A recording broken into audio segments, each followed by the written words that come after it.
ये वेक्टर का कौन सा लेक्चर रहेगा विद्यार्थी? लेक्चर 11।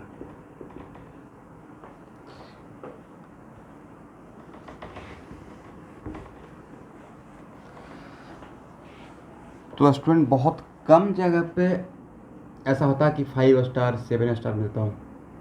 तो अभी जो पढ़ाने जा रहे हैं बहुत इंपॉर्टेंट है आपके लिए, वेरी वेरी इंपॉर्टेंट। तो स्टूडेंट मैंने क्या बोला था कि वेक्टर का कितना कंपोनेंट हो सकता है? Infinite component. और कार्टेशियन सिस्टम में वेक्टर का कितना component? Sir 3। Max but Cartesian system में मैक्सिमम 3। तो ये एक अलग बात हो गया कि कार्टेशियन सिस्टम रहेगा तो 3 कंपोनेंट, राइट। अदरवाइज ऐसे कोई पूछेगा कि how many component of A vector, तो क्या हम लोग सिर्फ 3 बोलेंगे या इनफाइनाइट बोलेंगे? इनफाइनाइट बोलेंगे। तो अगर किसी भी वेक्टर का इनफाइनाइट कंपोनेंट है तो किसी भी वेक्टर का कंपोनेंट किस डायरेक्शन में रिजॉल्व करेंगे? Sir any direction. तो एनी डायरेक्शन में तो इनफाइनाइट डायरेक्शन हो सकता है, राइट। तो इसका मतलब है कि सर हम लोग किसी भी वेक्टर का किसी भी डायरेक्शन में कंपोनेंट ब्रेक कर सकते हैं, लेकिन एक्चुअल में जिस डायरेक्शन में मेरा रिक्वायरमेंट रहेगा हम लोग उस वेक्टर का उस डायरेक्शन में कंपोनेंट को ब्रेक या रिजॉल्व कर सकते हैं। ओके ना? तुम और इट कंपलसरी की डायरेक्शन का नाम always X axis, Y axis, Z axis रहेगा? सर इट कंपलसरी नहीं है, करेक्ट। तो मैं मान लिया कि मेरे पास कोई एक वेक्टर है और मेरा एक कोई डायरेक्शन है, एनी डायरेक्शन, जिसका मैं नाम दे दिया एनी डायरेक्शन ए। एक कोई भी मेरा एक डायरेक्शन है, ठीक है ना। और मैं बोला कि इस वेक्टर का इस डायरेक्शन में कंपोनेंट ब्रेक करना है। किस वेक्टर का? इस वेक्टर का इस डायरेक्शन में। तो कैसे हम लोग किसी वेक्टर का एक्स एक्सिस के अलॉन्ग ब्रेक करते थे? तो एक्स लिखते थे, याद है ना आप लोग को। वैसे ही किसी भी वेक्टर का किसी डायरेक्शन में अगर कंपोनेंट ब्रेक करते हैं तो उसको लिखने का तरीका ऐसे रहेगा। अरे सफिक्स का देने का मतलब component of vector A in the direction of, very good, in the direction of A, correct ना। इक्वल टू होता है उस वेक्टर का मैग्नीट्यूड एंड कॉस थीटा।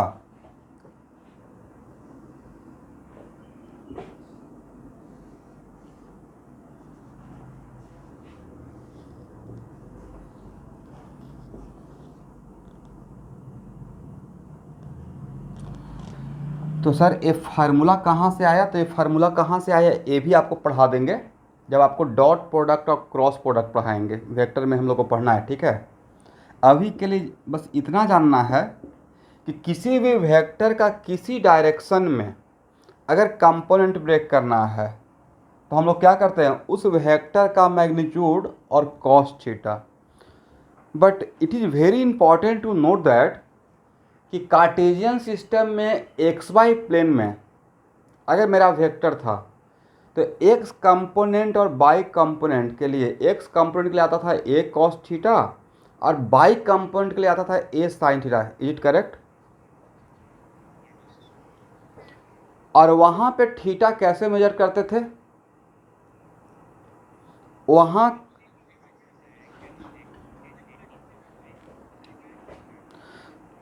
तो एक्चुअल में हम लोग कार्टेशियन सिस्टम में, थोड़ा इधर लिख के रखते हैं ताकि हम लोग को याद रहे।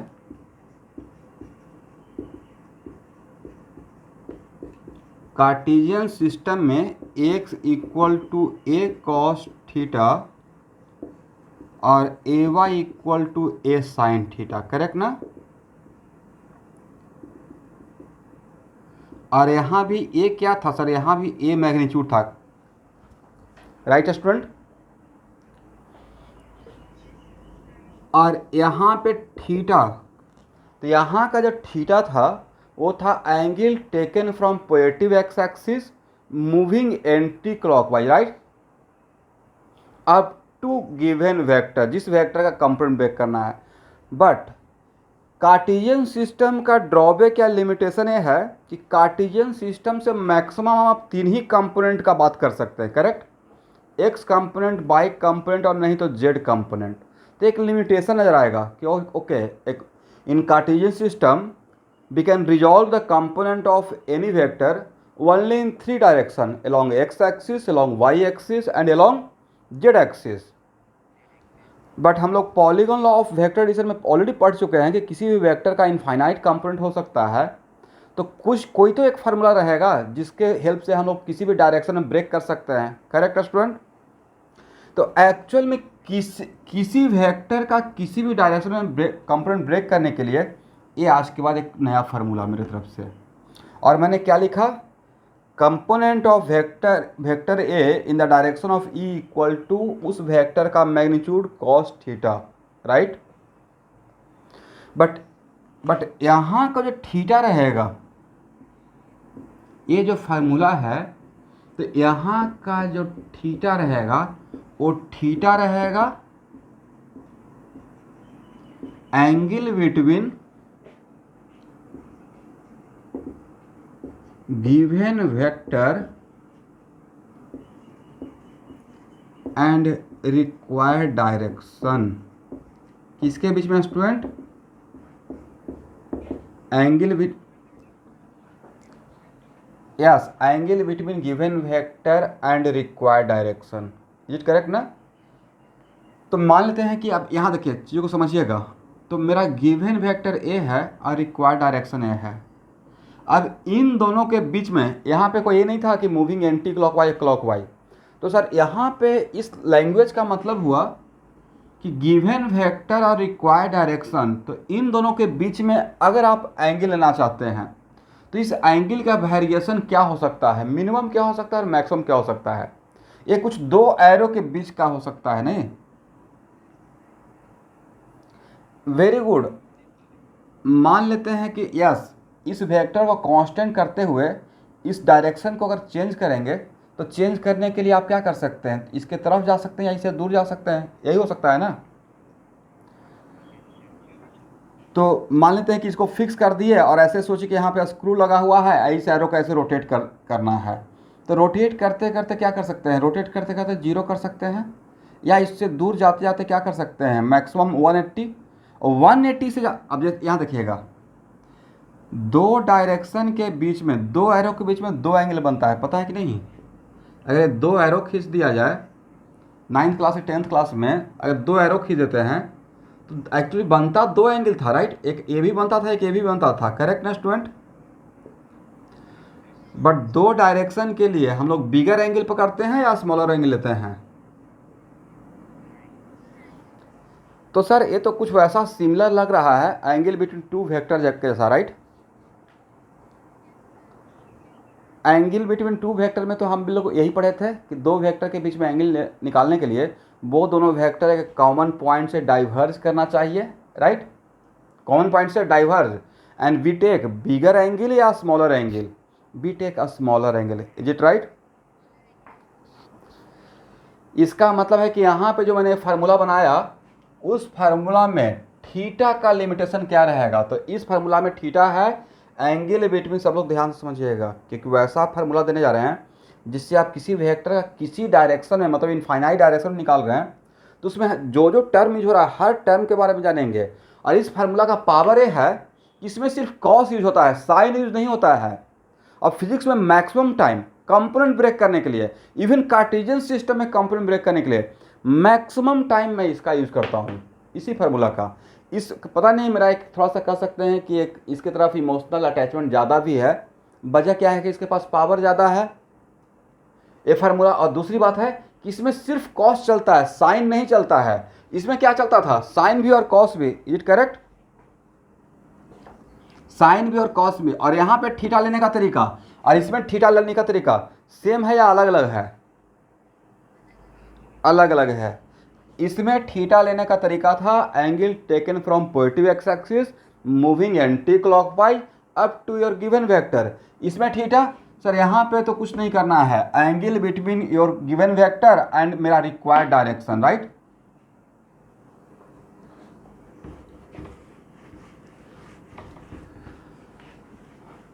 तो यहाँ का अब यहाँ देखिएगा, अब नेक्स्ट आप ही लोग बोलते रहिए, ये क्या है,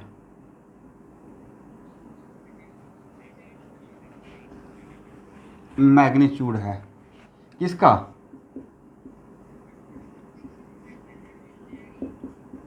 मैग्नीट्यूड ऑफ ए। और जैसे ही बोल दिया मैग्नीट्यूड ऑफ ए, मतलब ए टर्म ऑलवेज पॉजिटिव रहेगा, ऑलवेज पॉजिटिव रहेगा। और कंपोनेंट एब्सोल्यूट होता है या अलजेब्रिक क्वांटिटी होता है, इसका मतलब कंपोनेंट कैन बी पॉजिटिव और negative, is it right, component can be positive और निगेटिव। तो यहाँ पे इस कंपोनेंट का, इस वेक्टर के एक कंपोनेंट का साइन पॉजिटिव होगा, sign of this component of this vector, sign of component this component decided by this term, नहीं, who will decide the sign of component of vector A, sir, is cos theta, right. और यहाँ पे theta कहाँ से, इसमें जो theta use हो रहा है, देखिए मैं फार्मूला के हर टर्म पे बहुत तरीके से रुकना चाहता हूँ, खास करके आपके लिए, क्योंकि फार्मूला सब लोगों को पता होता है, लेकिन उस फार्मूला में कौन सा टर्म क्या मीन करता है ये ज़्यादा इंपॉर्टेंट है। तो यहाँ पे जो थीटा रहेगा वो कहाँ से कहाँ के बीच में लाई करेगा, 0 to 180।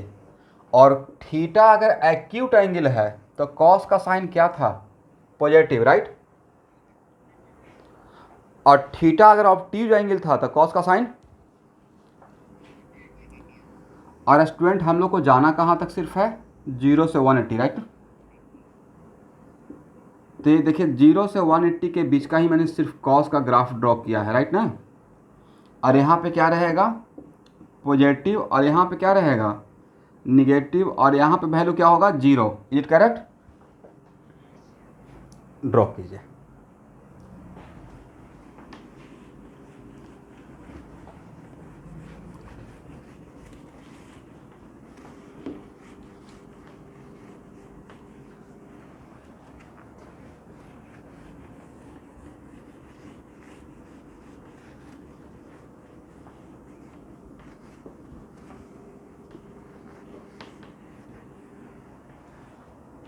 यस,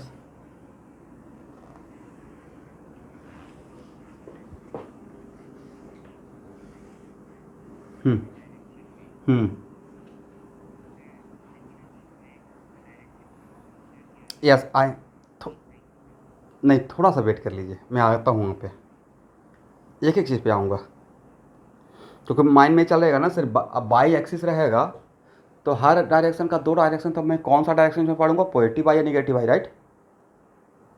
और वहाँ पे इसमें तो कार्टेशियन सिस्टम में कितना बढ़िया लाइफ था कि एक x equal to A cos था, a Y equal to A sine theta, बढ़िया चल रहा था, कंप्यूटर ब्रेक करने आ गया, राइट। बट अगर ए फार्मूला दे रहे हैं तो ऑब्वियसली इस फार्मूला के हेल्प से भी हम लोग एक्स कंपोनेंट और वाई कंपोनेंट निकाल सकते हैं और इवन जेड कंपोनेंट निकाल सकते हैं, राइट। तो आएंगे वहाँ पे, पहले नोट करके एक एक मिनट रुक जाइए, मैं आऊँगा मुझे पहले इसको डिस्कवर तो कर दीजिए कि इसमें क्या क्या है। पहले एक पॉइंट लिखिए मेरी तरफ से, sign of component of A decided by, कौन डिसाइड करेगा, sign of cos theta, correct student, ये पॉइंट लिखिए। अब जो भी पॉइंट कहीं पे कुछ बोल रहे हैं, इसका मतलब आपको जो असाइनमेंट दिए हैं उसमें हेल्प होगा। हो गया ना?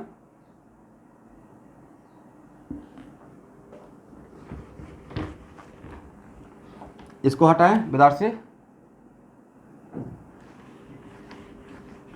रोजा बरुआ ज्वाइन किए हुए हैं। संस्कार,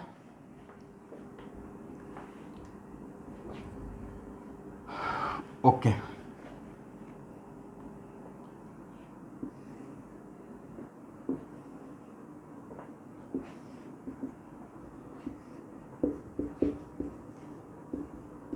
अगर थीटा का वैल्यू 0 से बराबर और 90 से छोटा रहेगा, then what is the sign of component?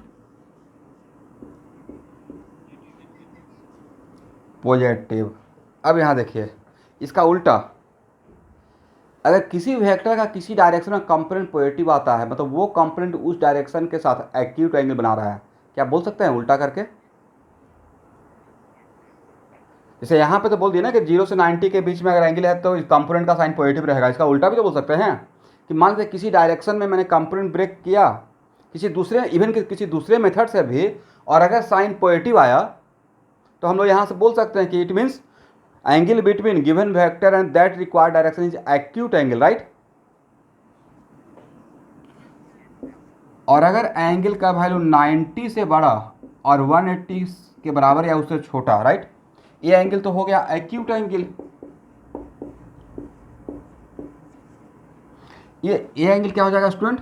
Obtuse, नहीं ऑब्ट्यूज एंगल।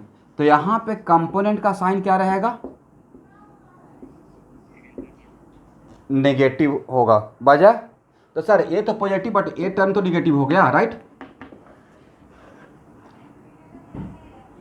और सबसे इंपॉर्टेंट बात, अगर थीटा 90 हो गया, देखिए कितना कमाल का चीज हो जाएगा। अगर थीटा 90 हो गया तो कॉस 90 0, तो कंपोनेंट का वैल्यू क्या रहेगा? 0। इसका मतलब ये बहुत बड़ा स्टेटमेंट है। तो आज के बाद पूरे फिजिक्स के लिए, आज के बाद पूरे फिजिक्स के लिए आप एक चीज़ देखते होंगे कि मैंने जब कार्टेशियन सिस्टम में अगर मेरा वेक्टर अलोंग एक्स एक्सिस था तो बाई कंपोनेंट 0 आ रहा था, देखे थे? और अगर मेरा वेक्टर अलोंग वाई एक्सिस था तो एक्स कंपोनेंट 0 आ रहा था, राइट? अब उससे भी बड़ा बात, आज के बाद इसने क्या, मैं यहाँ पे आ रहा हूँ, तो एक्चुअल में आज के बाद अगर मेरे किसी वेक्टर का किसी डायरेक्शन के साथ एंगल अगर 90 बनता है, कितना बनता है? 90, तो डैम श्योर उस डायरेक्शन में वेक्टर का कंपोनेंट 0 पक्का हो, 200% गारंटी होगा ही होगा। ये मैं नहीं बोल रहा हूँ, फार्मूला बोल रहा है, राइट? मतलब ये आज के क्लास के लिए नहीं बोल रहे हैं कि आज बोल दिया और भूल गए। ये मैं पूरे फिजिक्स का मतलब 11-12 भी नहीं बोल रहा हूँ, जहाँ जहाँ तक जा सकते हैं, राइट? इसका मतलब if any vector making angle equal to 90 degree with given direction, then component of that vector in that direction must be equal to 0. Is it right? Note करके लिखे तो यहां पे if a vector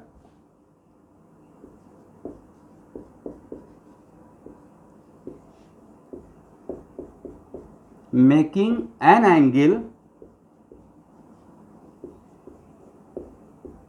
equal to 90 degree with a given with any direction,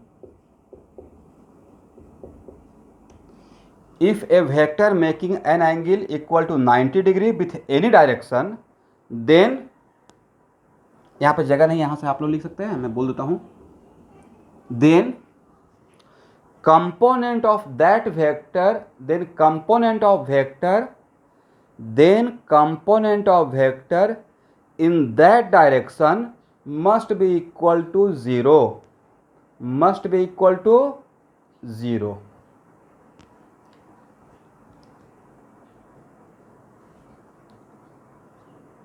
Yes, if a vector making an angle equal to 90 degree with any direction, then component of vector in that direction, then component of vector in that direction must be equal to 0।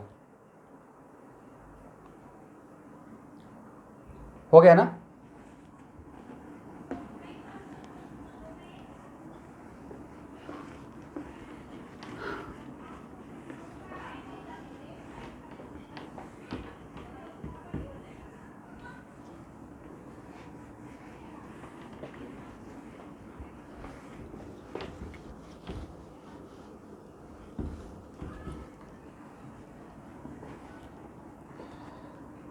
अब यहाँ देखिए, मान लेते हैं कि मेरा कोई एक वेक्टर है स्टूडेंट, कोई एक फोर्स वेक्टर ही है जिसका नाम है F1, वो ऐसे दिए हैं, ठीक है स्टूडेंट। और मैंने आपको बोला कि इस डायरेक्शन में, अरे ये एंगल 90 दे दिया,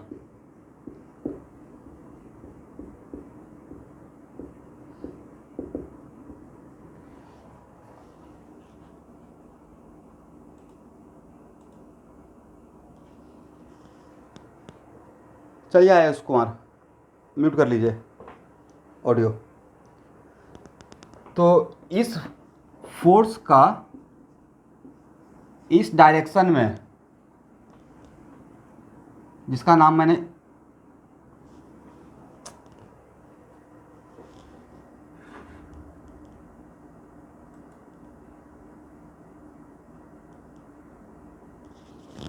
इस फोर्स का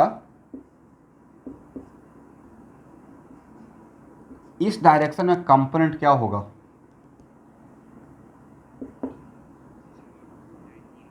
तो आप यही लिखिएगा ना, F1 का मैग्नीट्यूड cos 90 किया, ठीक है।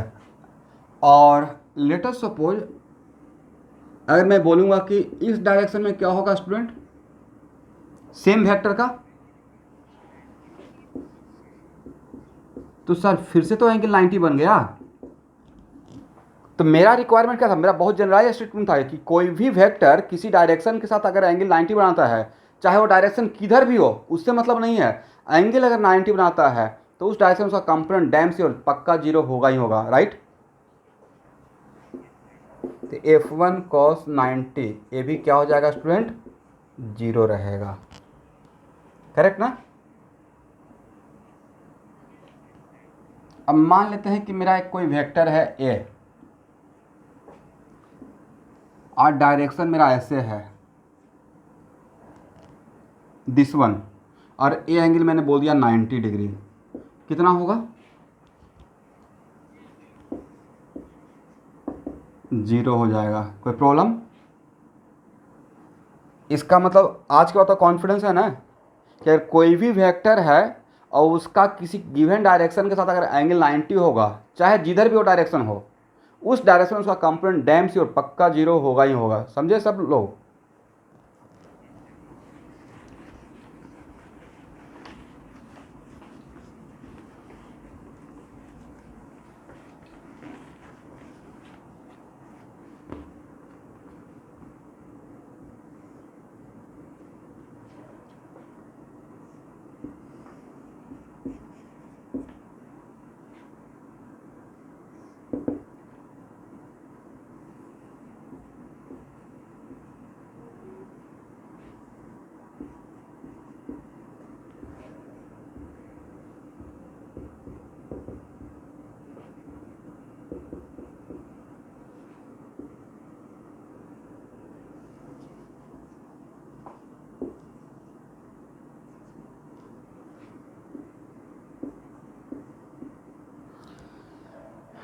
चलिए,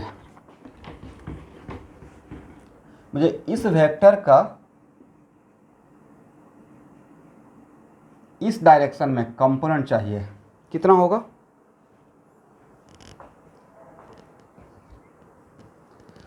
और ये पता है ना कि इस पर जो हम लोग फार्मूला दिए हैं उसमें साइन सिर्फ कॉस चलता है, साइन नहीं चलेगा, राइट। मैं आपको जब पता लिख लेता कि इस फार्मूला में जो सर ने फार्मूला दिया है किसी भी इनफाइनाइट डायरेक्शन के लिए, उसमें साइन नहीं चलेगा, सिर्फ कॉस चलेगा, राइट।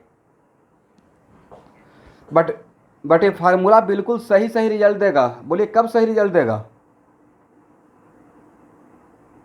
जब, yes, very good very good, जब थीटा अच्छे से लेंगे। कैसे अच्छे से लेंगे सर? थीटा लेने के टाइम पे हम लोग अलर्ट रहेंगे। थीटा रहेंगे angle between given vector and required direction, is it right? तो 10 cos 60 डिग्री, करेक्ट ना? आप लोग के बैच के बारे में सारे फैकल्टी बहुत तारीफ़ कर रहे हैं कि बच्चे बहुत रिस्पॉन्ड करते हैं। मैथ के सर भी बोल रहे हैं, फिर आर के सर फिजिक्स वाले भी सर भी बोल रहे हैं। प्लीज़ ऐसे ही बढ़िया से पढ़ते रहिए और रिस्पॉन्ड कीजिएगा, ठीक है? और टेस्ट लेंगे कैटलिस्ट में तो मार्क्स भी लाते रहिएगा। हाँ,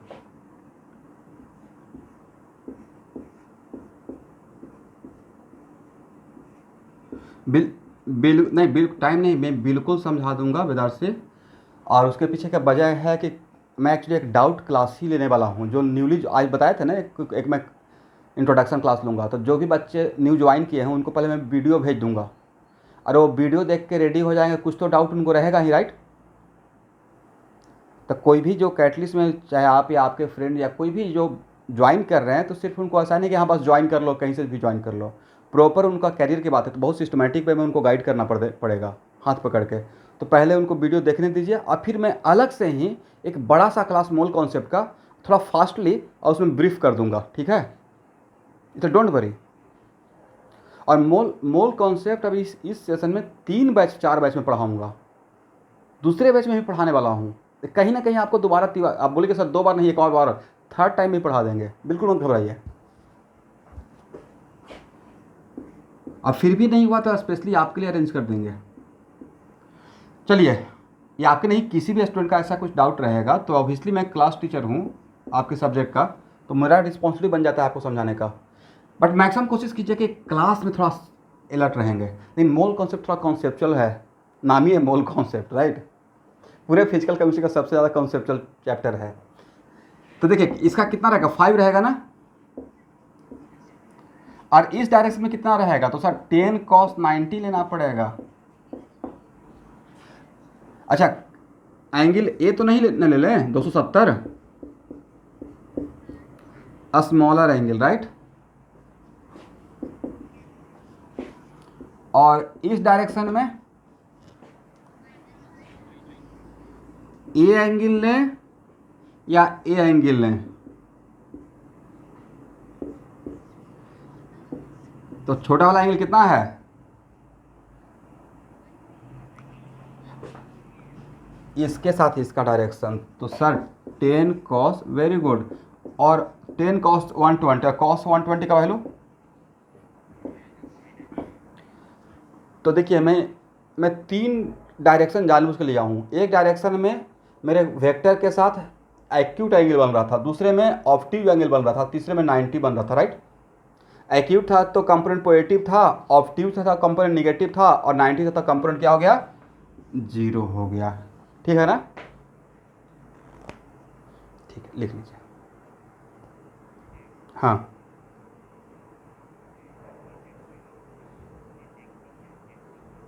नहीं, पूरा असाइनमेंट वगैरह डिस्कस करने के बाद मैं अपने तरफ से पूरा कंप्लीट कर लूँगा। उसके बाद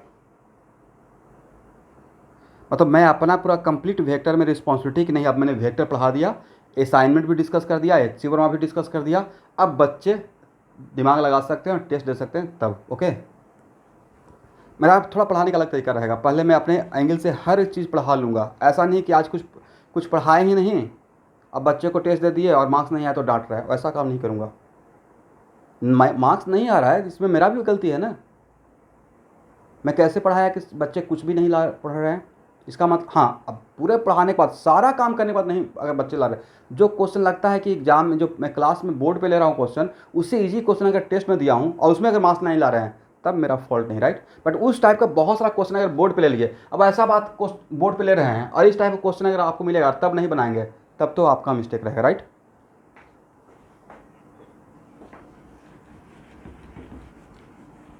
देखिए इतना दिन से पढ़ते हुए एक चीज़ तो समझ में आ गया है कि मैं सब्जेक्ट सिलेबस फिनिश करने के लिए नहीं पढ़ा रहा हूँ, मैं आपका कैरियर बनाने के लिए पढ़ा रहा हूँ। मुझे फिजिक्स आपको सिखा देना है, ना कि बस NCERT में जो है उसको चैप्टर कवर करना है, इज इट राइट? हो गया ना?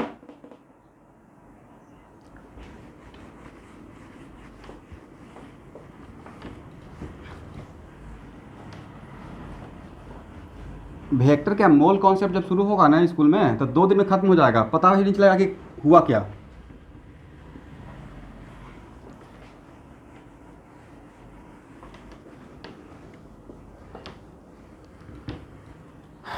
लेकिन देखिए अब वो चीज़ मैं सब पिछले 10 साल से वो मैं जानता हूँ, मैं यहाँ पे 10 साल से पढ़ा रहा हूँ, प्लस यहाँ नहीं पूरे इंडिया का।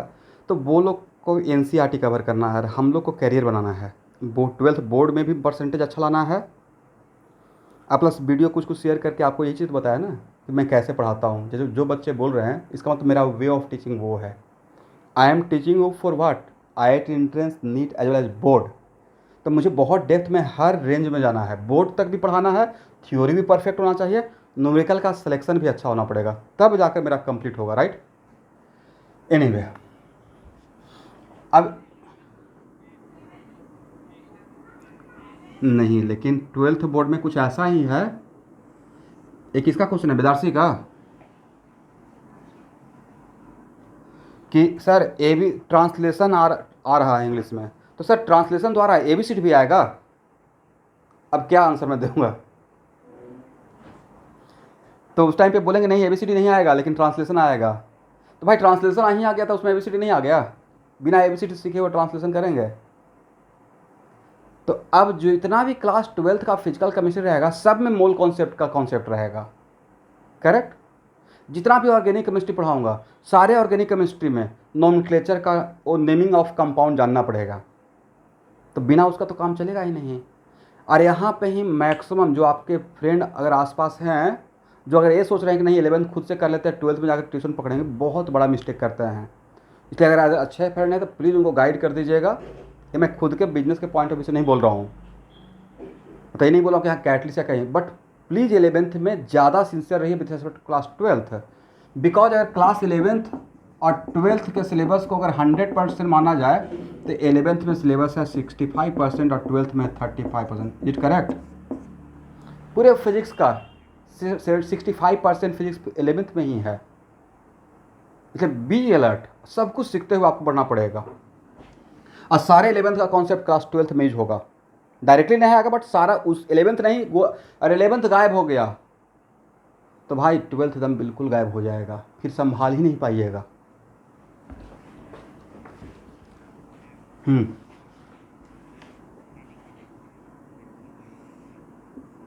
नहीं नहीं, और नोमेनक्लेचर तो ऑर्गेनिक पूरे ऑर्गेनिक केमिस्ट्री का 2% है।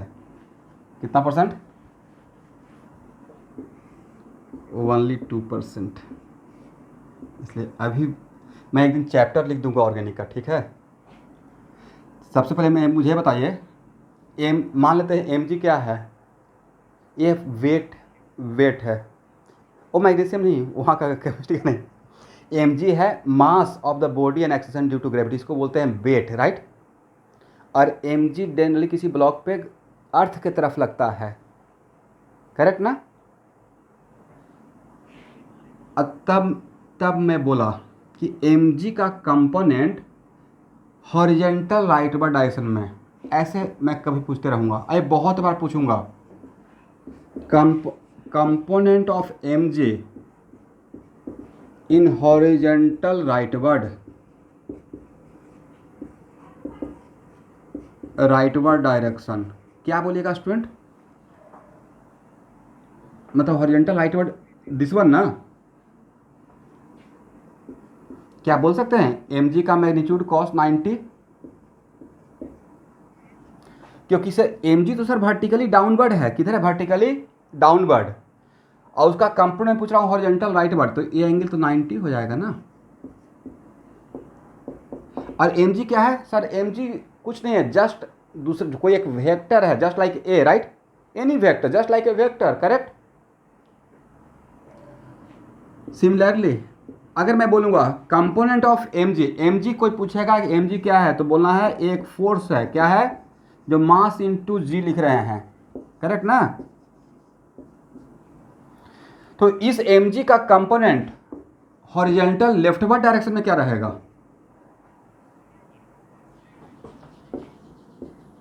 तो सर इधर भी 0 होगा क्योंकि एम जी का मैग्नीट्यूड लिखेंगे और कॉस 90 लिखेंगे। Is it correct?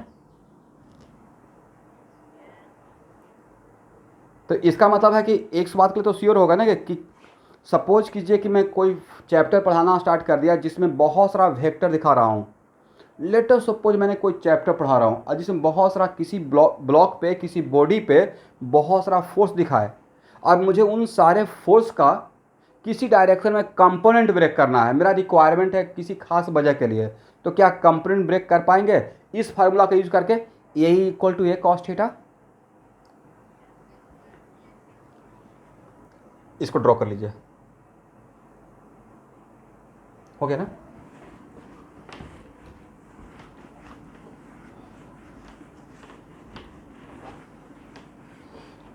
हाँ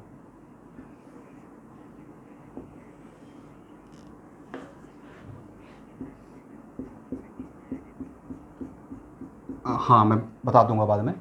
ओ एम जी जिसे हम लोग, देखिए मैं ऐसे खड़ा हूँ राइट, सरफेस पे अर्थ मेरे ऊपर एक फोर्स लगा रहा है राइट,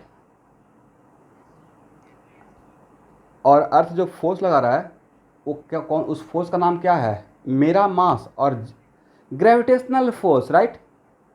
और ग्रेविटेशनल फोर्स जो लगा रहा है उसमें मास मेरा रहेगा और फील्ड किसका रहेगा? अर्थ का, जिसको हम बोलते हैं acceleration due to gravity right. तो भाई मेरे ऊपर अर्थ फोर्स इतना लगा रहा है जिसमें मास किसका लेंगे? मैं खुद का राइट। तो सिर्फ मेरे ऊपर नहीं, सब पे अर्थ फोर्स लगा रहा है। क्या लग रहा है? आप लोग बैठे हुए तो आप पे फोर्स नहीं लग रहा है? लग रहा है ना? तो भाई मैं किसी का जो भी वेट है, तो वेट सबका अपना फंडामेंटल प्रॉपर्टी है। मेरा वेट है तो उसका एंजॉय मैं करूँगा राइट। इसका तो मेरे ऊपर वो लगेगा, करेक्ट ना? बट मेरे ऊपर एम जी लग रहा है, फिर भी मैं नीचे नहीं जा रहा हूँ धरती में, कोई तो रोक के रखा होगा। कौन? नहीं भाई, सरफेस सरफेस। आप किसी एकदम बिल्कुल बहुत जो कमज़ोर सरफेस रहेगा उस पर खड़ा हो जाइएगा तो नहीं लगता है कि आप वो ब्रेक कर जाएगा? तो हमको रोक के कौन रख रहा है? मेरे ऊपर अर्थ ये फोर्स लगा, मेरे ऊपर मान लेते आप बीच में हैं, एक फ्रेंड इधर आपका खींच रहा है, एक फ्रेंड इधर खींच रहा है, और दोनों अगर इक्वल फोर्स लगाएगा तो क्या आप मूव करेंगे? लेकिन किसी ने ज़्यादा फोर्स लगा दिया तो उसके तरफ चले गए राइट।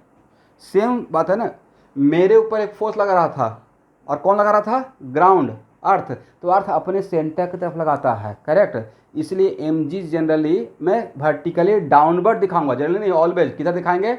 Vertically downward. चलिए बाद में इस पे हम लोग आएंगे कि फोर्स कौन सा किस पे कैसे फोर्स लगाता है, अभी इस पे ज़्यादा बात नहीं करेंगे, नहीं तो ये चैप्टर शुरू हो जाएगा Newton's law of motion H C Verma का। अभी मेरे ऊपर ट्रस्ट कीजिए कि हाँ ऐसा कुछ फोर्स लगता है। मान लेते हैं कि एक इंक्लाइन सरफेस है, ठीक है स्टूडेंट, और इस इंक्लाइन सरफेस पे एक ब्लॉक रखा हुआ है। ये अभी बिल्कुल आपका लुकआउट नहीं होना चाहिए कि सर ऐसा फोर्स क्यों लग रहा है, बस जानिए कि हाँ फोर्स लग रहा है। बाद में पढ़ाया जाएगा कि क्यों ऐसा फोर्स लग रहा है। एक फोर्स है एम जे और ए एंगल है थीटा। एक फोर्स एम जी लग रहा है और एक फोर्स लग रहा है एन, जिसको बोलते हैं normal contact force. Normal contact force sir आपने ऐसे क्यों दिखाया, ये मैंने अभी आपको क्वेश्चन करने के लिए नहीं बोला है। बस मेरा क्वेश्चन ये है कि यहाँ पे मैंने दो फोर्स दिखाया, सब लोग देख पा रहे हैं ना? किसी का ऑडियो डिस्टर्ब हो रहा है? और तब मैंने बोला resolve component of all forces, इसका और इसका component down along the incline, down along the incline. हम लोग इसका और इसका किधर कंपोनेंट ब्रेक करना है? डाउनवर्ड डायरेक्शन में, बट इंक्लाइन के पैरेलल डाउन भी जाना है और इंक्लाइन जो इंक्लाइन सरफेस है उसके पैरेलल जाना है। वर्टिकली डाउनवर्ड नहीं बोला हूँ, ऐसे बोला हूँ, या incline along the incline plane, along the incline plane right, इस डायरेक्शन में। तो भाई इस डायरेक्शन में इस ये मेरा वेक्टर है और ये मेरा रिक्वायर्ड डायरेक्शन है, मेरा रिक्वायरमेंट ये डायरेक्शन है, करेक्ट ना स्टूडेंट? तो इसका इसके साथ कितना एंगल बनेगा? इस डायरेक्शन का नाम ई दे दिए, वेरी गुड। तो क्या बोल सकते हैं n cos 90। तो बोल सकते हैं, तो ऐसा तो नहीं कि वहाँ पे फिर जब चैप्टर पढ़ाते रहेंगे तो सर मैं तो भूल गया, ये हो जाएगा ना। और इस यस यस, मैंने बहुत आसान भाषा में ये बोला कि किसी वेक्टर का किसी डायरेक्शन में कंपोनेंट ब्रेक कर सकते हैं, कर सकते हैं। किसी वेक्टर का कितना कंपोनेंट हो सकता है? इनफाइनाइट। Is it correct? अब अभी आप लोग यहाँ पे तो नहीं फंस गया कि सर आपने दो फोर्स क्यों दिखाया? मैंने पहले ही बोला कि इस पे मत जाइए कि क्यों, बस अभी जानिए, मेरे ऊपर ट्रस्ट कीजिए कि ऐसा दो फोर्स है इस ब्लॉक पे, राइट। अब मैंने बोला कि स्टूडेंट मेरा रिक्वायरमेंट ए डायरेक्शन है, मेरा रिक्वायरमेंट क्या है? इनफाइनाइट डायरेक्शन होता है। तो क्या आप किसी वेक्टर का इनफाइनाइट डायरेक्शन में बैठ कर निकालते रहेंगे कंपोनेंट, पूरा लाइफ चला जाएगा, राइट। इन्फिनिटी का कोई मतलब है? या जो मेरा रिक्वायरमेंट रहेगा, राइट। आप कुछ भी कर सकते हैं लाइफ में, इसका मतलब ऐसा नहीं ना कुछ करना स्टार्ट कर दीजिएगा, या जो आपका इंटरेस्ट रहेगा वही कीजिएगा, ठीक है। जिस मतलब एक हल में बोलते हैं ना, पूरा limit is the sky, sky is the limit, quotation मारता रहता, तो क्या आसमान में उछलने लगेगा? या जो भाई पढ़ना है, IIT करना है, NIT करना है, डॉक्टर बनना है, या संगीतकार ही बनना है, म्यूजिशियन ही बनना है, अब जो बनना है एक ही तरफ जाएंगे, एक ही बार में सब कुछ तो हो नहीं सकता है। तो मेरा डायरेक्शन इनफाइनाइट है। अब मेरा लेकिन इनफाइनाइट से मेरा रिक्वायरमेंट था, मैंने क्या बोला? रिजॉल्व। रिजॉल्व का मतलब तोड़ना। Resolve component of all vector all forces in downward direction along the incline plane. Downward भी, लेकिन अलोंग द इंक्लाइन प्लेन, मतलब नीचे आना है लेकिन इंक्लाइन प्लेन के पैरेलल आना है, right. What is my required direction? My required direction is down along the incline, down up along the incline या down along the incline? Sir down मैं है आपको बोलता एक काम कीजिए, आप यहाँ पे हैं, देखिए आप लोग तो कॉन्वेंट के स्टूडेंट हैं, मुझसे अच्छा इंग्लिश आपका है। मैं बोलता यहाँ पे कोई स्टूडेंट है, आप बोलता कि नीचे जाना है डाउन, तो क्या डाउन का मतलब क्या? वर्टिकली डाउन या down along the incline? Yes, तो वही मैंने बोला कि resolve component of this vector down along the incline, तो this is my required direction. Is it correct? अब आप बताइए इस वेक्टर के साथ इस डायरेक्शन का कितना एंगल बनेगा, खुद ही आप बताइए। 90 डिग्री। ये तो दिख रहा है ना, इसको आगे बढ़ाएंगे तो, राइट। तो इस वेक्टर का इस डायरेक्शन में कंपोनेंट कितना बोलेंगे? 90। और इस वेक्टर का इस डायरेक्शन के साथ कितना एंगल? नहीं, हम लोग तो ऐसे एक मिनट, ये है mg, राइट। इसको बढ़ा सकते हैं ना, और ए एंगल कितना था? Theta, correct.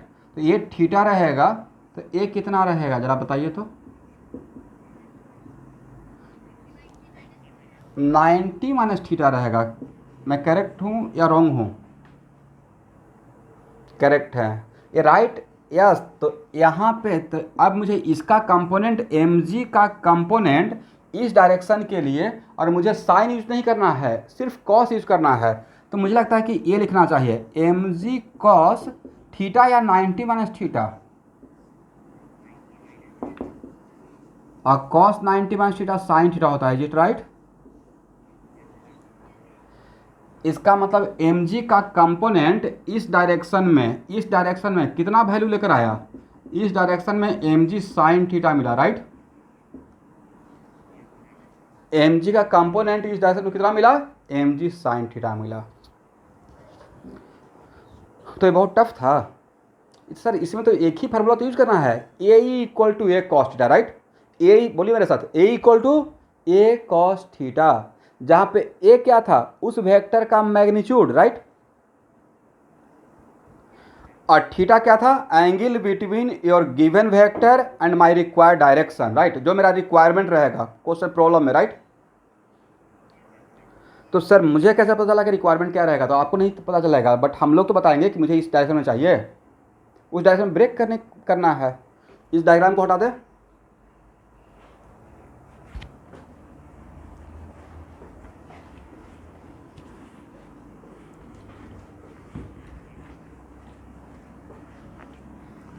वो इंडिकेट करता है जिसके वजह से हम लोग धरती पे बने हुए हैं, वो मुझे काउंटर फोर्स देता है जिसको बोलते हैं नॉर्मल कॉन्टैक्ट फोर्स। जैसे मैं खड़ा हूँ, राइट, तो मेरे ऊपर अर्थ तो एक फोर्स लगा रहा है, वेट जो mg, राइट, उसके वजह से मेरा नीचे जाने का टेंडेंसी था, बट मुझे कोई रोक के रखा है, कौन, सरफेस, राइट,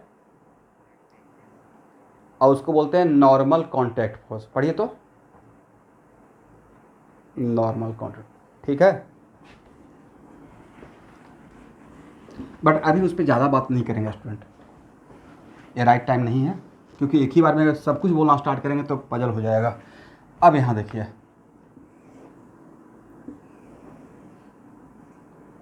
ध्यान से सुनिएगा। अब यहाँ पे कहीं किसी स्टूडेंट के माइंड में ये चल रहा होगा, सर ऑलरेडी हम लोग कार्टेशियन सिस्टम में एक फार्मूला जानते हैं, x equal to A cos theta, और ए वाई इक्वल टू क्या होगा स्टूडेंट, ये हम लोग कार्टेशियन सिस्टम में सीखे हैं। कौन सा सिस्टम है, कार्टेशियन सिस्टम में थीटा लेने का तरीका पता है ना सबको, थीटा का सारा कमाल थीटा का है। एनीवे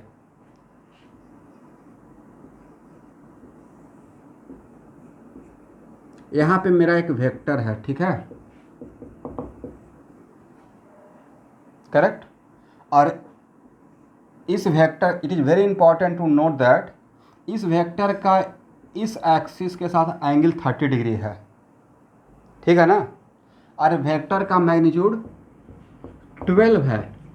और तब मैं आपसे पूछा x क्या होगा, बताइए तो, अभी कार्टेशियन सिस्टम को ही यूज करके बताइए।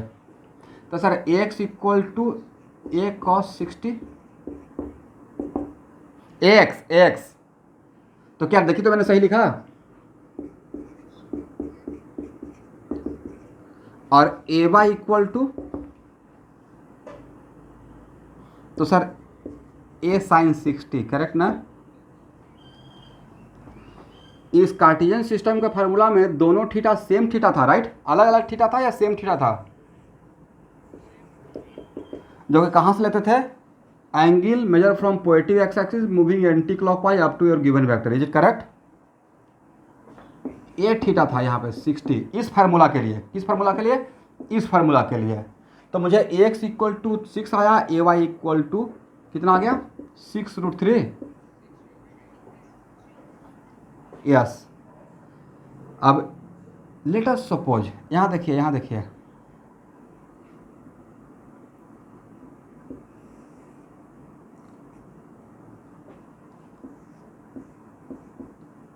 मान लेते, अब देखिए इस फार्मूला का लिमिटेशन, अब कार्टेशियन सिस्टम में ही मैंने आपको बोल दिया कि मेरा एक रैंडम रिक्वायर्ड डायरेक्शन है, जिस डायरेक्शन का नाम ई है।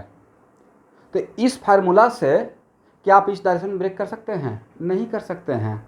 इस फार्मूला से इस वेक्टर का या तो अलॉन्ग एक्स एक्सिस नहीं तो along Y axis, I am right.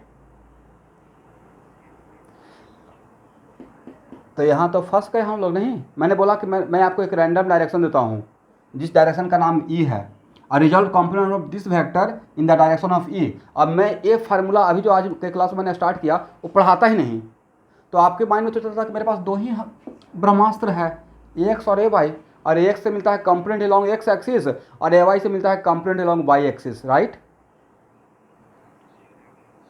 But अभी घबराने का रिक्वायरमेंट है सर, इसके अलॉन्ग निकालने के लिए तो क्या करेंगे, ए का मैग्नीट्यूड और क्या ए वाला लगा देंगे, राइट। बट यहाँ पे थीटा क्या लेंगे, इस वेक्टर और मेरा रिक्वायर्ड डायरेक्शन के बीच का एंगल, राइट। कितना हो जाएगा माइनस कॉस 120 -6। तो this is the power of this formula, right. घबराने की बात ही नहीं, कोई वेक्टर दे दिया, कोई भी डायरेक्शन दे दी है, से 10 सेकंड के अंदर कंपोनेंट निकाल के बैठ जाएगा। बट ये फार्मूला हम लोग के हाथ में नहीं रहता, तो बैठ कर सोचते रहते हैं कि कैसे होगा, क्योंकि इस यहाँ से तो दो ही डायरेक्शन मिलेगा, along X axis, along Y axis. But साथ में अगर आपका ये भी मिल रहा है, अब आप बताइए किस फार्मूला का पावर ज़्यादा? ऑब्वियसली दिस फार्मूला का, राइट भाई। एक ऐसा फार्मूला जो इनफाइनाइट डायरेक्शन में कंपोनेंट दे रहा है, एक ऐसा फार्मूला जो 2 डायरेक्शन में है, तो अब इसलिए किसके पास ज़्यादा पावर है? इसके पास ज़्यादा पावर है। मुझे तो यही लगता है। अगर आपको इमोशनल अटैचमेंट इस फार्मूला के साथ है तो बहुत अच्छी बात है, ये भी जानिए, बट इसके पास पावर ज़्यादा है। नहीं, ठीक है, लिखिए। आप समझ गए ना कि मेरा मजबूरी क्या है, कि मैंने कोई वेक्टर दे दिया और एक्स एक्सिस वाई एक्सिस को छोड़कर बाकी कोई डायरेक्शन ले लिया, कोई एक डायरेक्शन लिया और उस डायरेक्शन में चाहिए।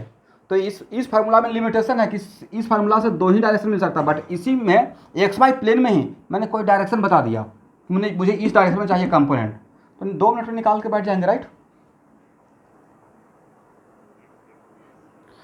बट इसमें साइन नहीं चलेगा, सिर्फ कॉस चलता है। इस फार्मूला में साइन नहीं रहता है, बट इसमें साइन और कॉस दोनों रहता है, बट इसमें क्या रहता है? सिर्फ कॉस रहता है। ये डायग्राम हटाए।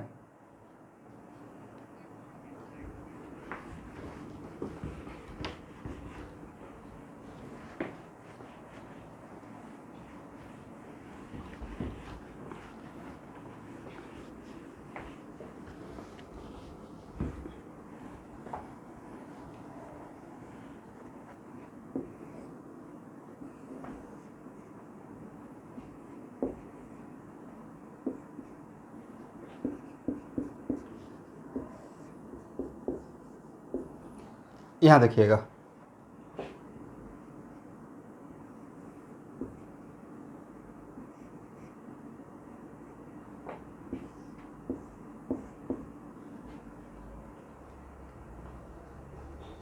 चलिए किसी का अगर ऑडियो ऑन है तो उसको म्यूट कीजिए।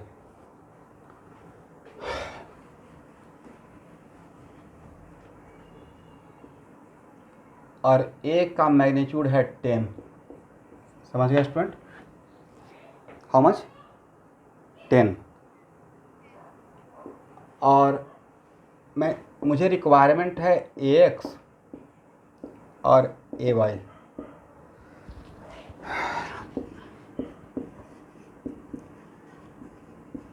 फर्स्ट मेथड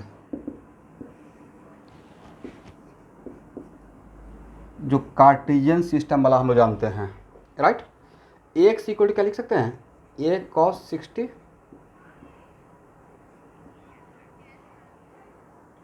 कितना हो जाएगा? 10 5, राइट ना। और ए वाई इक्वल टू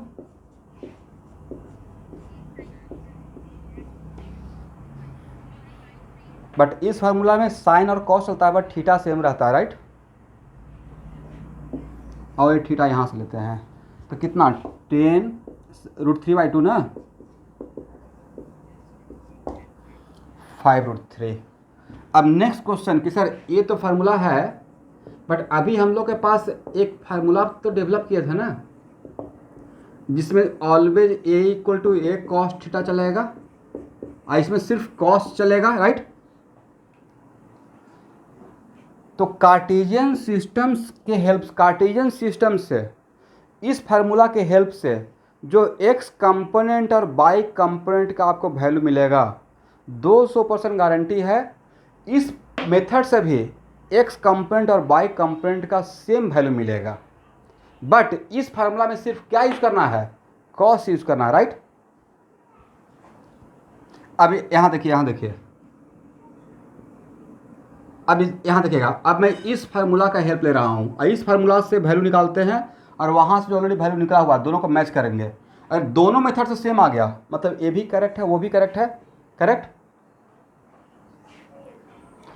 अब यहाँ देखिए, मेरा रिक्वायर्ड डायरेक्शन क्या है? बोलिए अब, what is my required direction? X axis अब स्टूडेंट यहाँ देखिएगा, किसी का ऑडियो पहले डिस्टर्ब, सब लोग अपना ऑडियो म्यूट करिए, बहुत इंपॉर्टेंट पॉइंट पढ़ाने जा रहा हूँ। All student mute your audio. रोजा बरुआ म्यूट कर लीजिए। पहले मुझे 2 मिनट बोलने दीजिएगा।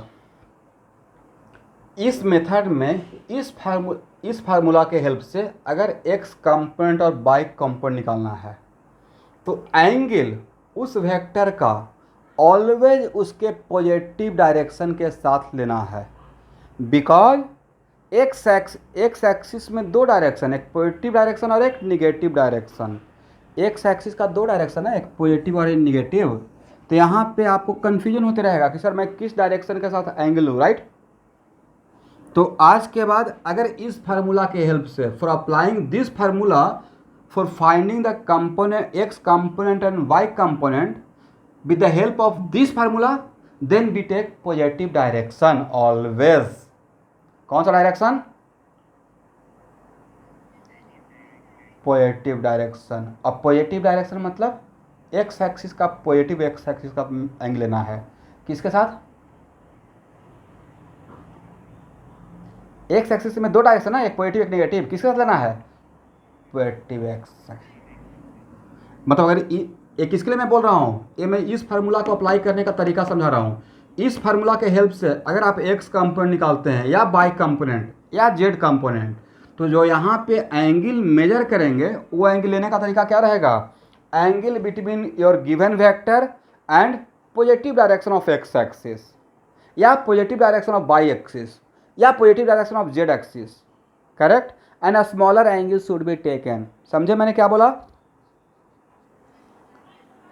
क्या बोले? अब बोलिए कि सर अगर आप इस फार्मूला के हेल्प से अगर एक्स कंपोनेंट निकालना चाहते हैं तो एंगल लेने का तरीका रहेगा कि एंगल बिटवीन, ये थीटा क्या रहेगा? Angle between your given vector and with positive X axis, right.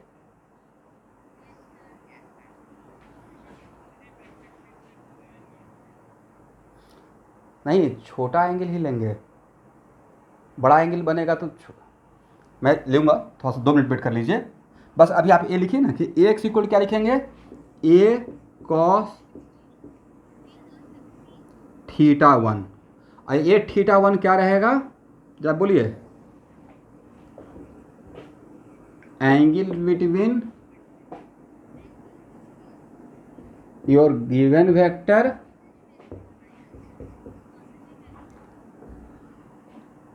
And positive X axis, ठीक है। और ब्रैकेट लिखना है अ smaller angle should be taken. कौन सा angle? A smaller angle should be taken.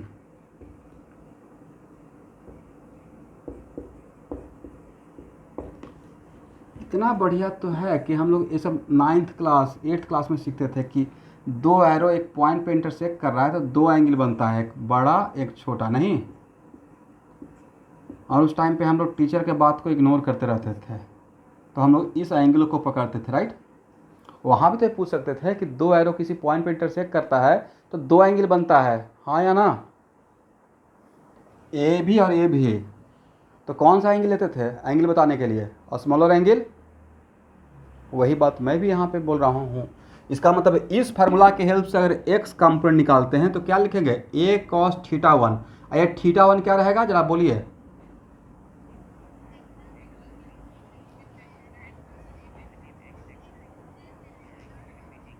और उसमें भी जैसे किसी स्टूडेंट का था ना कि सर बड़ा एंगल मिल जाएगा तो क्या करेंगे, तो मैं क्या बोल रहा हूँ बार बार, स्मॉलर एंगल लेना है।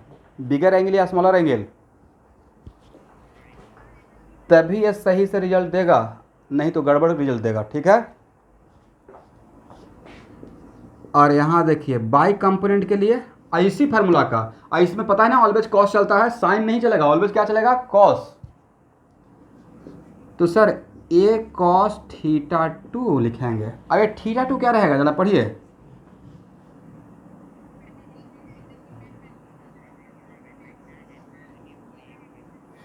Positive Y axis, not Y axis. कौन सा एक्सिस? एंगल बिटवीन, लिखिए कब से लाइफ में फर्स्ट टाइम तो लिखेंगे इसे, your angle between your given vector, right, and positive by axis, correct. और बड़ा एंगल लेंगे या स्मॉलर एंगल, और इतना अलर्ट रहते हैं। और इस तरीके से आई में इसमें ऑलवेज कॉस चलेगा, राइट। इस फार्मूला में यहाँ का थीटा और यहाँ का थीटा मे और मे नॉट भी इक्वल हो भी सकता है, नहीं भी हो सकता है, बट इस फार्मूला में यहाँ का थीटा यहाँ का थीटा सेम रहता था, राइट।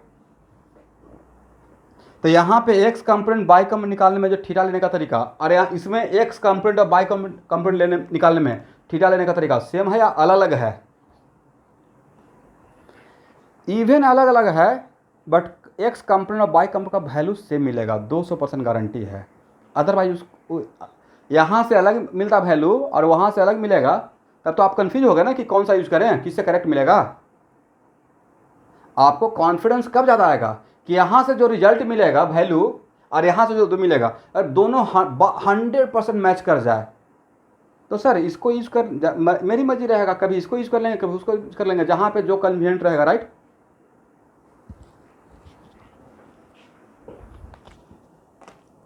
ये कुछ ऐसा ही है कि सर आपके पास 4 व्हीलर, मेरे पास नहीं है, मतलब मैं आपका बोल रहा हूँ, 4 व्हीलर भी है और 2 व्हीलर भी है। भाई बहुत गुवाहाटी में अगर ट्रैफिक लगना स्टार्ट हो गया, 2 व्हीलर लेंगे, आसानी से निकल जाएंगे, राइट।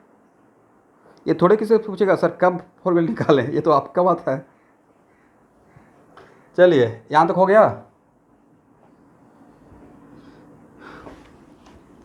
अब थोड़ा सा देखते हैं कि रिजल्ट सही आता है या गलत आता है।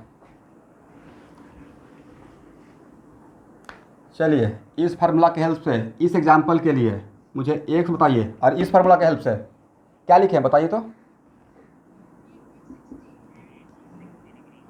और ए का मतलब 10 था ना,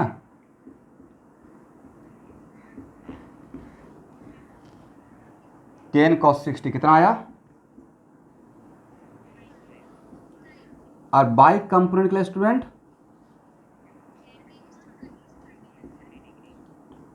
वेरी गुड एक्सेलेंट, ये लेंगे एंगल, राइट। डिफरेंट वैल्यू आया है सेम वैल्यू। अब कुछ स्टूडेंट सोचेंगे सर ये तो एक एग्जाम्पल में चांस की बात है कि शायद मैच कर गया, 2-4 एग्जाम्पल लेंगे तब कॉन्फिडेंस आएगा, राइट। बट इसमें तो आ गया, फर्स्ट मेथड और सेकंड में दोनों में, बट थीटा लेने के लिए अलर्ट रहिएगा, राइट। ठीक है, इसको हटाएं।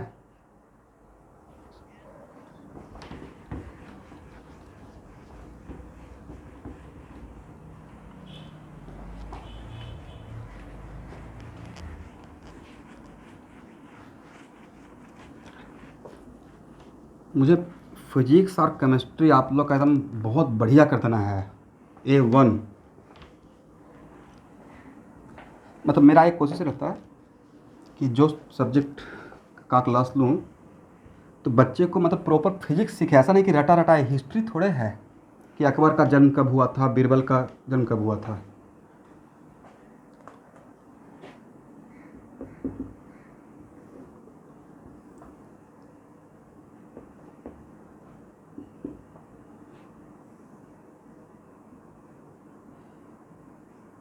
देखिए स्टूडेंट,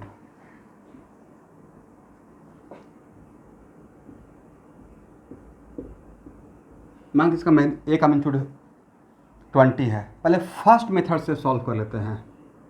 फर्स्ट मेथड में वो कार्टेशियन सिस्टम का फार्मूला, ठीक है student, X equal to A cos theta और A Y equal to A sine theta. First method में यही फार्मूला हम लेके चल रहे हैं। इस फार्मूला में थीटा कहाँ से लेते हैं जरा आप बताइए तो।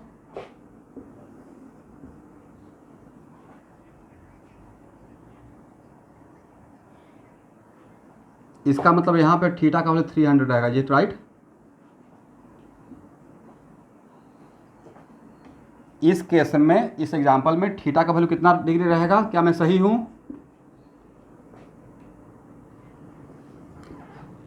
तो x इक्वल टू क्या लिखेंगे 20 और cos 300 का वैल्यू बताइए सब लोग, श्योर है? वेरी गुड, 1/2 तो 10 हो जाएगा, राइट। अभी तो ट्रिग्मेट्री चल भी रहा है। कॉस 300 को आपने ऐसे ही लिख दिया क्या, 360 माइनस 60, राइट। और cos 360 minus theta cos theta, शायद यही किए होंगे या कुछ और भी, लेकिन यही शायद मोटा मोटी, राइट। और ए वाई के लिए 20 साइन 300, साइन 300 कितना होगा, तो साइन 300 को आप ऐसे लिखे होंगे 360 माइनस 60, इज इट राइट। और 360 minus theta minus sine theta होता है, सही है ना स्टूडेंट। और साइन 6 माइनस √3/2, क्या सबका वैल्यू इतना है। अब जहाँ पे रिस्पॉन्ड करना है वहाँ पे सबको बोलना है, एक दो स्टूडेंट बोलते रहते हैं बेचारे, उनके भरोसे क्लास चलते रहता है। अब बाकी लोग तो बिल्कुल चुपचाप रहते हैं कि आज बोलना ही नहीं है। और कुछ लोग तो 1 साल निकाल लेते हैं बिना बोले हुए। कितना हो जाएगा,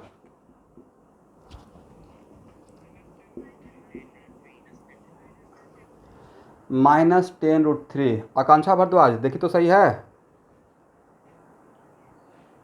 -10√3। यहाँ तक क्लियर। फर्स्ट मेथड से ये आंसर आया। अब सेकेंड मेथड से देख लेते हैं।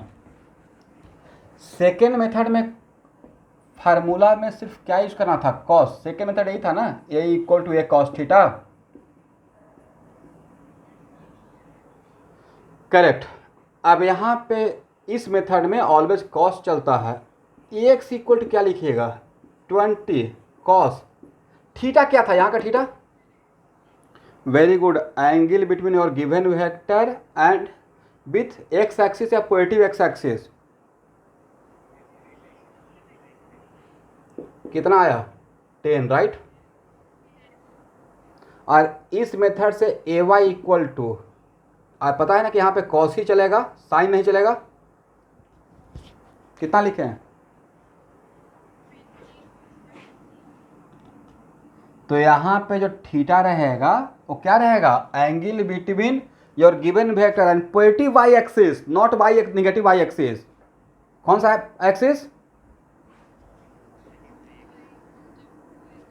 तो सर तो इस वेक्टर का पॉजिटिव वाई एक्सिस के साथ दो एंगल बन रहा है, इधर से भी और इधर से भी। कौन सा एंगल पकड़े, बिगर।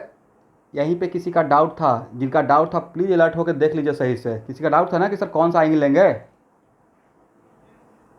तो बिगर एंगल या स्मॉलर एंगल,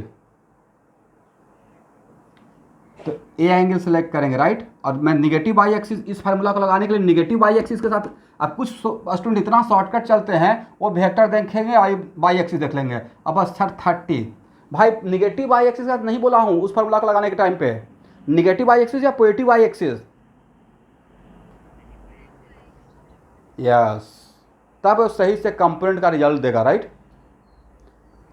तो कॉस कितना सर, 150। पहले बोल तो ले, 90 + 60 150 ना। और cos 150 को कैसे लिखेंगे, तो सर cos 150 का निकालने का हम लोग के पास बहुत सारा तरीका है, 180 - 30 भी कर सकते हैं, राइट। और cos 180 minus theta minus cos theta होता है, इज इट करेक्ट। तो क्या डायरेक्टली यहाँ पे लिख दें -√3/2 इसका वैल्यू। अब देख लीजिए फर्स्ट मेथड और सेकेंड मेथड से डिफरेंट रिजल्ट या डिक्टो सेम रिजल्ट,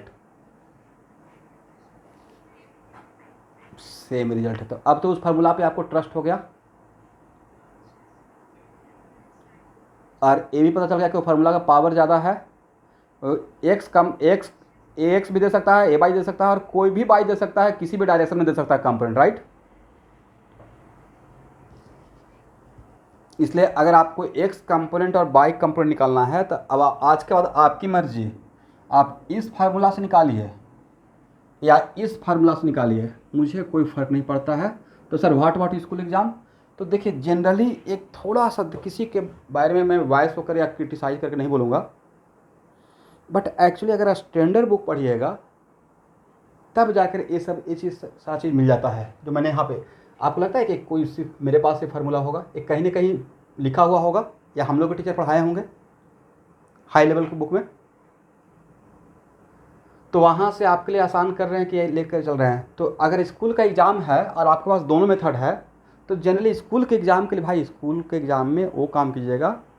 कभी कभी क्या होता है ना, कभी कभी किसी टीचर का थोड़ा सा ईगो प्रॉब्लम रहता है खासकर स्कूल में, कि अगर ये ऐसे पढ़ाए हैं तो ऐसा ही क्यों नहीं बनाया, राइट, अच्छा ऐसा नहीं बनाया, माइनस हाफ करता हूँ, होता है ना जनरली। तो उसमें थोड़ा बच लीजिएगा। वो जिस बात से खुश रहेंगे उसी मेथड को कर लेंगे। अगर वो ये पढ़ाए हैं बस इसी से, अब वहाँ से जाके आर्गूमेंट नहीं करना है, नहीं राकेश सर ने सिखाया था इनफाइनाइट डायरेक्शन में होता है, भाई ठीक है मैंने बता दिया, आप दूसरे पास फ्रेंड के साथ आर्गूमेंट कीजिए और ऑलवेज करेक्ट रहिएगा।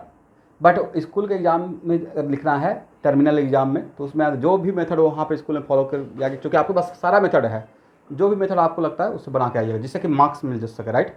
मेरे according both are equally correct. मुझे बोलिएगा सर आप कौन ज़्यादा यूज़ करेंगे आगे फिजिक्स में, मैं 90% केस में यही यूज़ करता हूँ, क्योंकि मुझे इसमें बहुत आसानी मिलता है, इसमें पावर ज़्यादा दिखता है। क्या, तो किसी डायरेक्शन में, जिस डायरेक्शन में बोलेंगे उस डायरेक्शन में ब्रेक हो जाता है, राइट। तो इस फार्मूला का पावर था कि इस फार्मूला की हेल्प से हम लोग Cartesian component, X component Y component break कर सकते हैं, या किसी दूसरे डायरेक्शन में भी ब्रेक कर सकते हैं, जी राइट। बट इस फार्मूला का लिमिटेशन है, इस फार्मूला के हेल्प से सिर्फ आप दो ही डायरेक्शन में, मैक्सिमम तीन, along X axis, along Y axis या along Z axis, is right. Very good, हो गया ना, इसको हटाएं।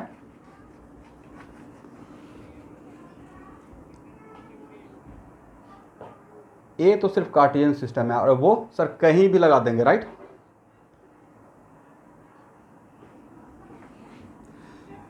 इज इट कंपलसरी कि ऑलवेज किसी प्रॉब्लम को सॉल्व करने के लिए एक्स एक्सिस बाई एक्सिस मानते रहें? It is not compulsory.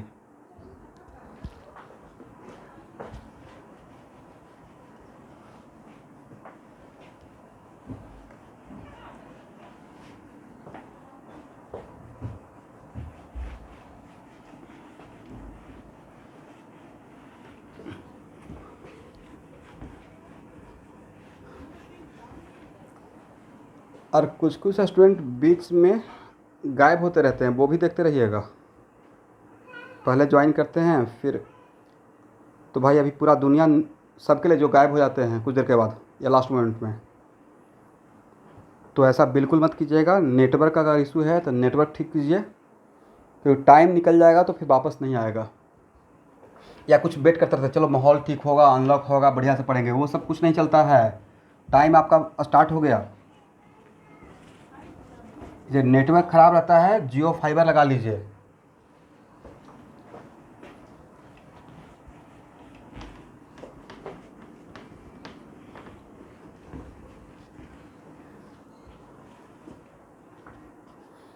अच्छा, आप लोग जो वीडियो भेजते हैं उसको दोबारा देखते भी हैं क्या?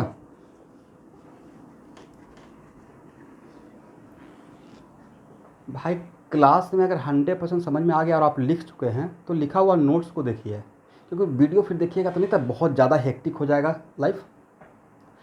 वीडियो आपके पास रहेगा, मैं भेजता हूँ आप ही के लिए, उसमें वो कब देखना चाहिए, जब कहीं पे फंस गए, नहीं समझ में आ रहा, तब वहाँ पे बढ़ा के देख लीजिए, राइट, कि सर यहाँ पे क्या बोल रहे थे। वो बैकअप के लिए रखिए। और आपके पास ऑब्वियसली सारा एक एक वीडियो रहेगा मेरा।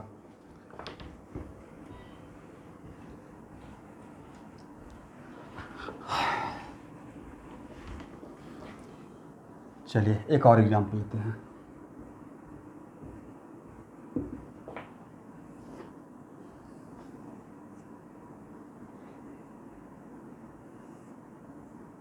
अच्छा, इससे पहले का जो एग्जाम्पल लिए थे स्टूडेंट, वो वेक्टर किस क्वाड्रेंट में था?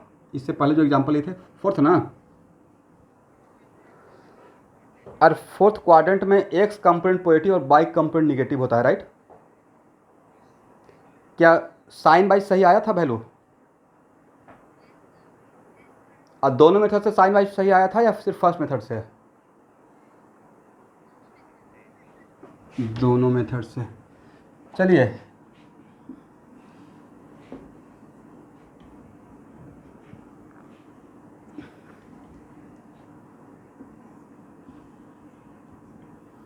आप लोग इस टाइप का क्वेश्चन तो 9th या अच्छा कौन सा क्लास में था? मैकेनिक्स मतलब रेस एंड मोशन, 9th में 10th में फिजिक्स में? वो किसी बॉल को ऊपर फेंकते हैं तो जी का वैल्यू क्या लेते हैं? प्रॉब्लम सॉल्व और बॉल ऊपर से नीचे आते रहता है तो वेरी गुड वेरी गुड। चलिए अब थोड़ा सा शौक लगेगा लेकिन उसको घबराना नहीं है, ठीक है? जी नहीं नहीं, वहाँ के लिए सही था, वहाँ के लिए सही था। जिस लेवल पे हम लोग 9th क्लास 10th क्लास में समझते हैं फिजिक्स, उसमें वैसे ही सब जगह रहता है और वहाँ पे उसी तरीके से करना चाहिए। बट अब जो हम लोग फिजिक्स सीखेंगे उसमें हम लोग कंपोनेंट के अकॉर्डिंग सॉल्व करेंगे। जैसे आप एक फार्मूला तो पक्का पढ़ते होंगे, v = u + at, right? Acceleration हो गया तो ए का वैल्यू पॉजिटिव, रिटार्डेशन हो गया तो ए का वैल्यू निगेटिव, राइट? अब इसी को एक्चुअल में आगे चलकर रेस्ट एंड मोशन में ऐसे पढ़ेंगे। देखिए तो मैंने क्या लिखा,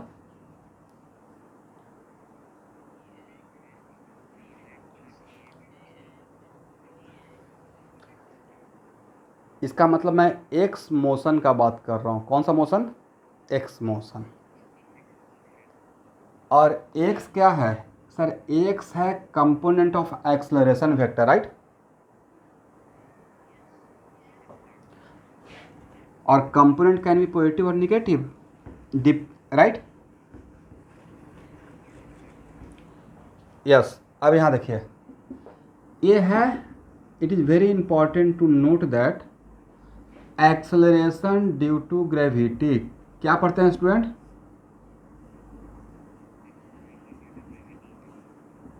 gravity.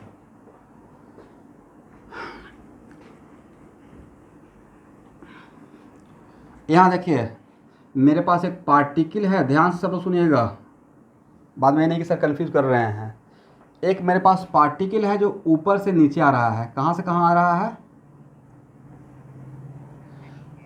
Particle going from A to B, मतलब ए से, एक ही बात है, going from A to B बोले या coming from A to B बोले, एक ही बात है। कहाँ से कहाँ? Coming from A to B, right? तो वेलोसिटी का डायरेक्शन किधर रहेगा सर? ऊपर से नीचे की तरफ, राइट? और एक्सेलरेशन का डायरेक्शन, यहाँ पर एक्सेलरेशन तो एक्सेलरेशन ड्यू टू ग्रेविटी रहेगा ना? करेक्ट। और मान लेते हैं कि मैं कार्टेशियन सिस्टम में, कोऑर्डिनेट सिस्टम में काम करना चाह रहा हूँ और मैंने बॉल को ऊपर की तरफ फेंका। किधर फेंका? ए से बी की तरफ। तो वेलोसिटी का direction vertically upward direction, vertically upward, right? But acceleration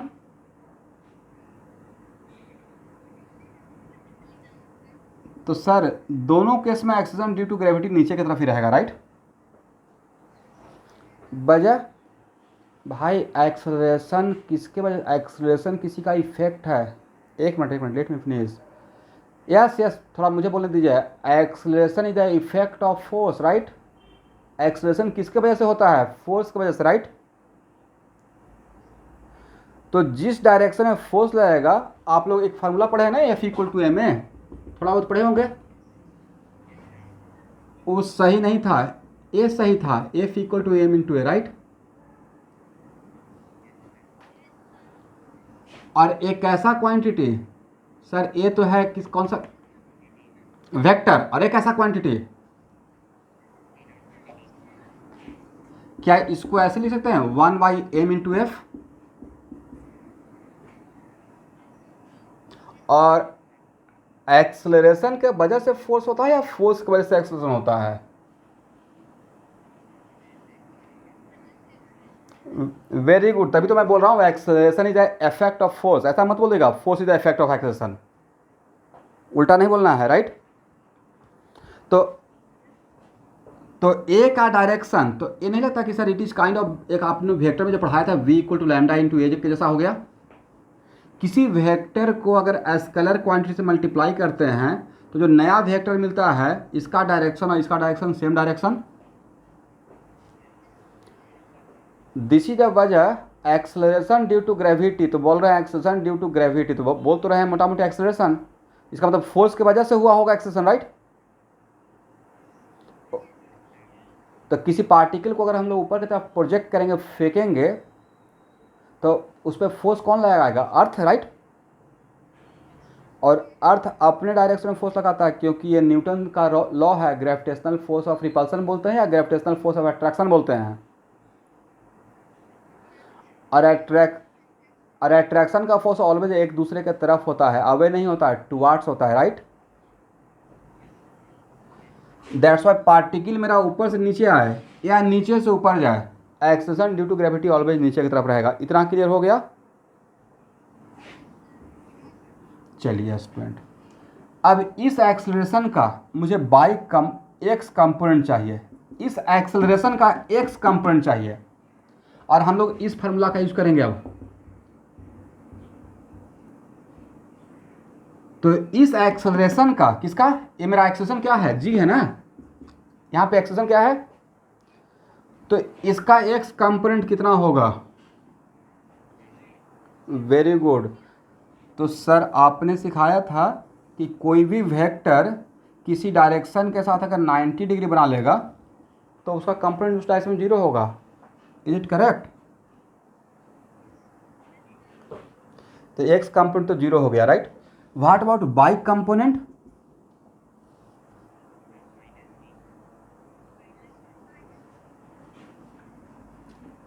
जो सिखाए हैं वही बोलिएगा, अपने तरफ से कुछ भी नहीं बोलना है।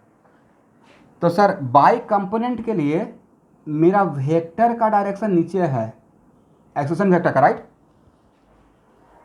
बट इस फार्मूला के लिए आपने सिखाया था कि मुझे एंगल, गिवन वेक्टर का एंगल लेना है पॉजिटिव वाई एक्सिस के साथ, राइट।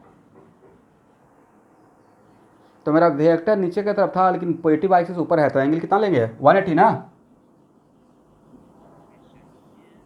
तो जी का मैग्नीट्यूड cos 180 क्या, और cos 180 -1, राइट।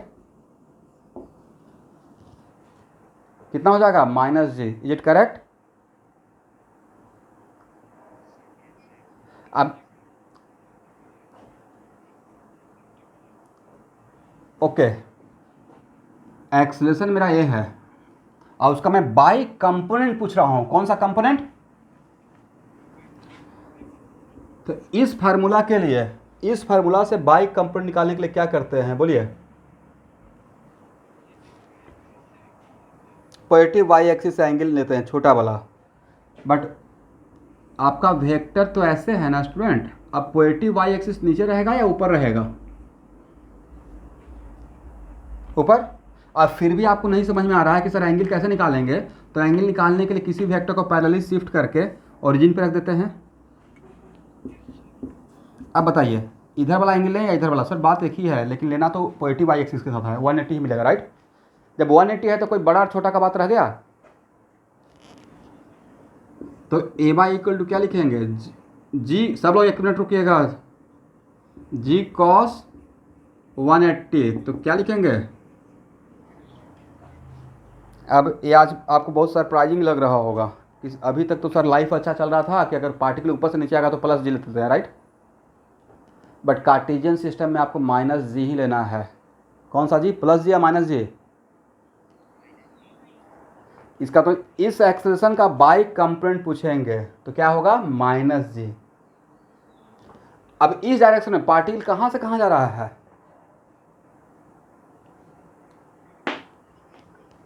नीचे से ऊपर जा रहा है। अच्छा, it is very important to note that acceleration का इस, यहाँ देखिएगा, इसका कंपोनेंट निकालने के लिए वेलोसिटी वेक्टर का कोई रिक्वायरमेंट हुआ? वेलोसिटी किधर था? और होना भी नहीं चाहिए था, क्योंकि कंपोनेंट तो हमने निकाल रहे हैं एक्सेलरेशन वेक्टर का, राइट। तो जब इसका रिक्वायरमेंट हुआ ही नहीं, इसका तो पार्टिकल ऊपर जाए नीचे जाए क्या फर्क पड़ रहा है? मुझे तो इसका बस डायरेक्शन चाहिए था, राइट। इस केस में particle going from A to B, मतलब वर्टिकल अपवर्ड डायरेक्शन, बट यहाँ भी अगर मैं आपको इसका इस एक्सेशन का बाई कंपोनेंट पूछूंगा, एक्सेशन का बाई कंपोनेंट, तो आप क्या कीजिएगा, सर मुझे एक्सेशन के साथ बाई एक्सिस का एंगल लेना पड़ेगा, राइट। तो इसका बाई एक्सिस के साथ एंगल कितना होगा, तो क्या लिखेंगे, जी का मैग्नीट्यूड कॉस 180, हाउ मच, कितना रहेगा, -g। इसका मतलब पार्टिकल ऊपर जाए या नीचे जाए। अगर हम लोग बाई कंपोनेंट पूछेंगे तो मेरा बाई कंपोनेंट यहाँ पे क्या रहा है, -g, राइट। ठीक है, यहाँ तक हो गया। आप याद रखिएगा कि नेक्स्ट क्लास में मैं इसी डायग्राम के साथ, अभी मैं यहाँ पे ख़त्म नहीं किया हूँ इसलिए कंफ्यूज नहीं होना है, मैं इसी डायग्राम के साथ आपको छोड़ कर जा रहा हूँ। नेक्स्ट क्लास में इसी डायग्राम से आगे बढ़ूँगा, इट करेक्ट। अभी इस पर मुझे 10-15 मिनट और बात करना है,